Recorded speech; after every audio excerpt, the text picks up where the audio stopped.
যদি না তুমি এই ট্রিকগুলো জানো। যদি না জানো তাহলে আর কি, কুকুরের মতো বারবার মার খাবা আর ফ্রেন্ডদের কাছ থেকে নুব বলে গালি খাবা। দ্যাটস ইওর চয়েস যে তুমি কি করবা। আমি জানি 99% প্লেয়াররা এখান থেকেই স্কিপ করে চলে যাবা, বাট বাকি 1% প্লেয়াররা থেকে যাবে যারা সত্যি প্রো হতে চায়। আর যারা থেকে যাবা কসমসে তাদের গেম প্লে আগের তুলনায় 100 গুণ ইমপ্রুভ হবে। আর যেসব ফ্রেন্ডরা তোমাকে নুব বলে গালিগালাজ করতো তারাই এরপর তোমার গেম প্লে দেখার পর তোমার হাত পা ধরবে তোমার থেকে গেম প্লে শেখার জন্য। ভাই তুমি এত ভালো খেলো কবে থেকে ভাই? ভাই আমাকে একটু এইভাবে খেলা শিখাও ভাই। তো এই মিস্টেক গুলো বলার আগে তোমাদের চলে যেতে হবে 100 বছর আগে, যখন তোমরা কেউ জন্ম নেওনি। ইনফ্যাক্ট আমিও তখন জন্ম হইনি। ইনফ্যাক্ট তোমার আব্বু আম্মুও তখন জন্ম হয়নি। এখন তোমাদের মনে প্রশ্ন আসতে পারে যে ভাই এত পিছনে গিয়ে কি করব? আসলেই একটু বেশি পিছনে চলে আসছে। ওয়েল গাইস, তোমাদের হাজার হাজার বছর পিছনে যাওয়ার কোনো দরকার নেই। তোমাদের যেতে হবে জাস্ট 2 থেকে 3টা বছর পিছনে, যখন ফ্রি ফায়ার গেমটা নতুন নতুন ডাউনলোড করছিলাম, নতুন নতুন লঞ্চ হয়েছিল। এরপরে গেমে ডিজলগ অ্যাড করা হয়, আয়ত ক্যারেক্টার অ্যাড করা হয়, বাট আয়ত ক্যারেক্টার আগে অ্যাড করা হয়, ডিজলগ পরে অ্যাড করা হয়। দেন যখন গেমে অস্কার আসে, অস্কার আসার পরে তোমরা এই ভুল করো আর বারবার মারা খাও। দেখো বর্তমান টাইমে তুমি যদি একজন রাশার হয়ে যাবে তাহলে তুমি অবশ্যই অস্কার নিয়ে গেম প্লে করো, কিন্তু এই অস্কার দিয়ে কিভাবে রাশ করতে হয় সেইটাই তুমি জানো না, আর এরকম এনিমির হাতে মারা খাও। তো দেখো বেসিক্যালি তুমি যদি এরকম রাশ করো, যে সামনে একটা এনিমি আছে, এনিমির আমি একটা ড্যামেজ দিয়ে দিচ্ছি, এনিমির গুলোল আমি ফাটাবো, দেন রাশ করছো। এনিমি অলরেডি দেখে ফেলছে যে তুমি কোন সাইড দিয়ে অস্কার মারতেছো, সেই অনুযায়ী এনিমি সে অপোজিট সাইডে চলে যাইতেছে, যাতে এনিমির বডিতে অস্কারের কোনো ইফেক্টই না পড়ে এবং এনিমি যাতে খুব সহজে তোমাকে মেরে ফেলতে পারে। দেখো এখানে কি হয়েছে, এইখানে তোমাকে এনিমিকে মারার কথা ছিল, বাট এনিমি অলরেডি প্ল্যান করে বসে আছে যে তোমাকে মারবে, কারণ তোমার একটা মিস্টেকের কারণে এনিমি তোমার লোকেশন দেখতে পাইতেছে এন্ড এনিমি এটাও দেখতে পাইতেছে যে তুমি এই সাইড দিয়ে অস্কার মারবে। তুমি এই সাইড দিয়ে অস্কার মারলে এনিমি অপোজিট সাইডে চলে গেল, এনিমির গায়ে অস্কারের ড্যামেজ পর্যন্ত লাগলো না, উল্টো এনিমি আরো তুমি অস্কার মারার সাথে সাথে তোমার উপর ফায়ার করতে লাগলো, আর যার কারণে তুমি বারবার নক হও বা বারবার মারা যাও, আর তোমার ফ্রেন্ডরা তোমাকে নুব বলে গালিগালাজ করে। কিন্তু গাইস এরপর থেকে যদি এনিমি তোমার সামনে থাকে আর এনিমি যদি এরকম একটা গুলাল ফালিয়ে রাখে আর যদি তুমি রাশ করার জন্য যাও, তো এখানে একটা সিক্রেট টিপস আছে। সিক্রেট টিপস হলো যে তুমিও সামনে একটা গুলাল ফালিয়ে না। দেখো ফার্স্ট অফ অল যদি তুমি গুলাল ফালাও, গুলাল ফালালে হয় কি এনিমি তোমার লোকেশন ট্র্যাক করতে পারে না, এন্ড এনিমি বুঝতে পারে যে তুমি গুলাল ফালাইছো শুধু কভার নেওয়ার জন্য।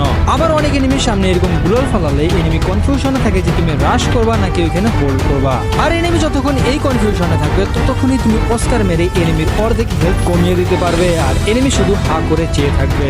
গাইজ আর আমি জানি যে তোমাদের সাথে এরকমটাও হয়, তুমি অস্কার মারছো গুলাল ফাটানোর জন্য, বাট এনিমি বাইরে থেকে ফায়ার করে তোমার মাথা উড়িয়ে দিছে। डिप्रेशन। अच्छा তো গাইজ আই হোপ কি তোমরা অস্কার দিয়ে যখনই রাশ করতে যাবে এনিমির উপর তখনই তোমরা এই ট্রিকটা ইউজ করবে। সেকেন্ড মিস্টেক গাইজ, এখন যে মিস্টেকের কথা আমি তোমাদের বলবো সেই মিস্টেকটা তোমরা ভাই প্রত্যেক ম্যাচে তো করোই করো, আর যার কারণে প্রত্যেক ম্যাচে মারা খাও, প্লাস তোমার টিমমেটরাও মারা খায় তোমাকে রিভাইভ দিতে গিয়ে, আর পরে গ্রুপে গেলেই তোমাকে গালিগালাজ করে যে তুমি ঠিক মতো খেলতে পারো না, ঠিক মতো কিছুই করতে পারো না। তো গাইজ বিয়ের ম্যাচের মধ্যে যখন আমরা প্রপারলি স্কোয়াডে খেলি, তখন যদি আমরা অন্য একটা স্কোয়াডকে মারতে যাই তখন কিন্তু ওই স্কোয়াডের স্নাইপার প্লেয়ার থাকে বা যে অ্যাসাল্টার থাকে ওর কাছে স্কাইলার থাকে। তো তখন কি হয়, তোমরা যখন রাশারদের সাথে ফাইট নাও তখন তোমাদের গুলওয়াল স্কাইলার মেরে বা নিরো মেরে ফাটিয়ে দেয়, ঠিক আছে। আর ফাটানোর সাথে সাথে তুমি তো নক হবেই, কারণ গুলওয়াল ফেটে যাওয়ার পর চারপাশ দিয়ে এত পরিমাণ ড্যামেজ আসে যে বাঁচার কোনো লাইন নেই। সাথে সাথে তোমার টিমমেটরা যারা আছে ওরা তোমাকে রিভাইভ দেওয়ার জন্য আসে, আর ওদের গুলো হলো একদম ভ্যানিশ হয়ে যায়, পরে ওরাও মারা খায় তোমার জন্য। তো এই কারণে এই ট্রিকটা একদম মনোযোগ দিয়ে দেখো, কারণ শুধু এই ট্রিকটা ফলো করলে না এরপর তুমি মারা খাবে না, তোমার টিমমেটরা মারা খাবে, আর তোমার টিমমেটরা বলবে যে ভাই তুই এই ট্রিক কই পাইছো, আমার একটু বল, আমার একটু বল, কারণ এরপর মারা খাবে শুধু এনিমিরা, তাও আবার তোমাদের হাতে। তো দেখো যখন রাশে ঢোকার ট্রাই করো তখন সামনে দিয়ে স্কেলার আসে, আর স্কেলার এসে তোমাদের গ্লুয়াল ভেঙে ফেলে, প্লাস এরকম একটা হাওয়ার মতো ক্রিয়েট করে, ঠিক আছে। ওই হাওয়াটা কিউ সেকেন্ডের জন্য থাকে, কিন্তু সামনে থেকে এত পরিমাণ প্রেশার আসে তোমার উপর যাতে করে তুমি ওখান থেকে লড়তেই পারো না, এবং ওই হাওয়ার উপরই বারবার গুলো ফেলতে থাকো আর তোমার গুলোয়াল ভ্যানিশ হয়ে থাকে। তুমি ভাবতে থাকো যে এই হাওয়াটা মনে হয় এখনই শেষ হয়ে যাবে, এখনই শেষ হয়ে যাবে, আর এরকম করতে করতে তুমি ওখানে 5-6টা গুলোয়াল ওয়েস্ট করে দাও, আর যতক্ষণে ওই হাওয়াটা চলে যায় ততক্ষণে তোমার কাছে বাঁচে 1 থেকে 2টা গুলোয়াল। তো ওই 1 থেকে 2টা গুলোয়াল দিয়ে তুমি কি করবে, না ঠিক মতো রাশ করতে পারবে আর না ঠিক মতো ওইখান থেকে ব্যাক আউট করতে পারবে। আরে আর এইটার কারণে তোমরা সবসময় মারা খাও। কমেন্টে বলো যে ভাই মারা খাই না, বলো একবার, বলো দেখি কারা কারা মারা খাও না। প্রত্যেকেই একবার না একবার অবশ্যই খাইছো, তো সামনে যদি এই সিচুয়েশন আবার পড়ে তাহলে বাঁচতে হবে, তাই না? তো মারতে হবে, টিমমেটের কাছ থেকে তুমি যে প্রো হয়ে গেছো এই জিনিসটা শুনতে হবে, তাই না? তো এই সিচুয়েশন থেকে বের হওয়ার জন্য মেইনলি একটা ট্রিক্স আছে। সেই ট্রিক্সটা হলো যখনই কোন স্কোয়ারের সাথে ফাইট হবে তখন তুমি মিনিম্যাপে দেখতে পারো বা সামনে তাকালেই দেখা যায় যে কোন জায়গা দিয়ে এনিমি তোমার উপর ফায়ার করতেছে। তো তুমি যখন তোমার হেলথ অলরেডি কমাইতেছে, তুমি একটা গুলো মেরে ফেলছো, গুলো মেরার পরে তুমি কি করো, তুমি তোমার ক্যারেক্টারের দিকে তাকিয়ে থাকো, তুমি তোমার হেলথ বারের দিকে তাকিয়ে থাকো যে আরে আমার হেলথ কত কমছে, হেলথ এত কমে গেছে, একটা মেডি করবো অনেক, হেলথটা ফুল হয়ে যাবে অনেক।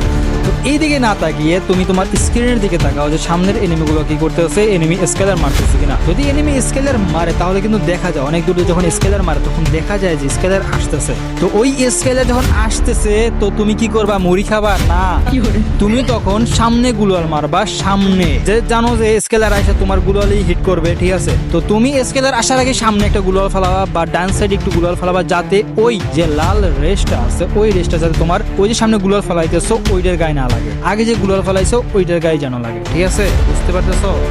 তো এই গেল একটা কন্ডিশন যেখানে তুমি দেখতে পারতেছো, মানে দেখতে পাইতেছো যে স্কেলার আসতেছে। এখন অনেক বান্দা আছে যারা দেখতেই পায় না যে স্কেলার কোন দিক দিয়ে আসছে। ওয়েল, এই প্রবলেমের সলিউশনও আছে। তো যখন স্কেলার অলরেডি চলে আসছে, লাল র্যাশ মানে লাল হাওয়াটা তোমার সব গুলাল ডিস্ট্রয় করে দিছে, তো অলরেডি তুমি দেখতে পাইতেছো আমার সব গুলাল ডিস্ট্রয় হয়ে গেছে। তো তখন তোমাকে গুলাল মারতে হবে সামনে।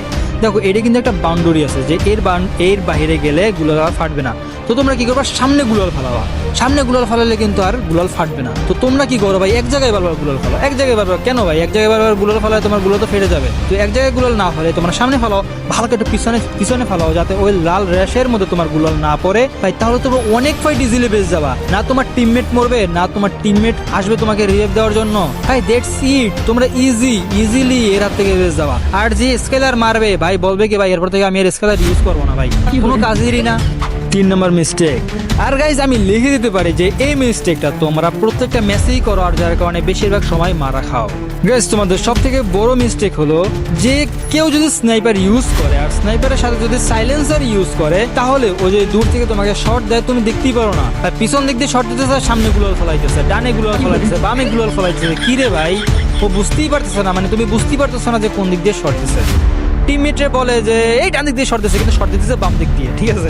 মানে কি একটা অবস্থা। তো এই ট্রিকটা যদি তোমরা ফলো করো তাহলে বুঝতে পারবে যে কোন দিক দিয়ে স্নাইপার প্লেয়ার তোমাকে শট দিতেছে, আর সেই অনুযায়ী তুমি তোমার টিমমেটদেরও ডিসিশন দিতে পারবে, মানে টিমমেটদেরও বলতে পারবে যে এইদিকে স্নাইপার প্লেয়ার আছে, এন্ড তুমি নিজেও সেফ থাকতে পারবে। তো যখন স্নাইপারের সাইলেন্সার লাগানো থাকে তখন কিন্তু মিনি ম্যাপে দেখা যায় না যে প্লেয়ার কই আছে, বাট সাইলেন্সার লাগানো থাকলেও যদি তোমাকে শট দেয় তাহলে দেখো আমাদের চারপাশে এরকম একটা লাল রঙের ইফেক্ট পড়ে, ঠিক আছে? যেমন এখানে আমাকে সামনে দিয়ে শট দিতেছে, লাল রঙের একটা ইফেক্ট সামনের দিকে দেখাইতেছে, বাম দিক দিয়ে শট দিলে এই ইফেক্টটা বাম দিকে দেখাই দাও, ডান দিক দিয়ে শট দিলে এই ইফেক্টটা ডান দিকে দেখাই দাও। তো তুমি অলরেডি বুঝতে পারতেছো যে তোমাকে কোন দিক দিয়ে শট দিতেছে।